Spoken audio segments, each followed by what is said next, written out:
என்ன ப்ரோ பண்ணணும் வெளியே வர்றதுக்கு? பிசிக்கல் ஃப்ரிக்ஷனை இன்க்ரீஸ் பண்ணணும். அப்படின்னா என்னது ப்ரோ? இது ஒரு பிஹேவியரல் ஸ்ட்ராட்டஜி. அதாவது நம்மளுடைய நடத்தையை மாற்றி அமைக்கிறதன் மூலமா ஃபோன் அடிக்ஷன்ல இருந்து வெளியே வர்றது.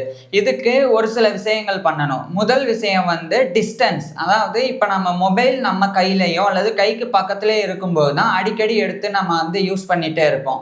அதுக்கு மாறா இப்போ நமக்கு மொபைல் தேவை இருக்காதுல்ல, எந்த வேலையும் மொபைல்ல இருக்காது, அவசியம் இருக்காது. அந்த நேரத்தில் வந்து நம்ம பக்கத்து ரூம்ல வந்து மொபைலை வச்சுட்டு நம்ம வந்து இருக்கணும். இப்ப பக்கத்து ரூம்ல இருக்கும்போது என்ன நடக்கும்னா நம்ம போய் எடுக்கிறதுக்கு நேரம் ஆகும். அந்த எடுக்கிறதுக்குள்ள நம்மளுடைய மூளை வந்து இதை எடுக்கணுமா அப்படின்னு சொல்லி சோம்பேறித்தனப்படும். அதுக்கு பதிலா நம்ம இன்னும் கொஞ்ச நேரம் போட்டோம் அதுக்கப்புறம் எடுத்து யூஸ் பண்ணுவோம் அப்படின்னு தோண ஆரம்பிக்கும். அப்ப கொஞ்சம் கொஞ்சமா இந்த ஃபோன் எடுக்கிறதையே நம்ம வந்து தவிர்க்க ஆரம்பிப்போம்.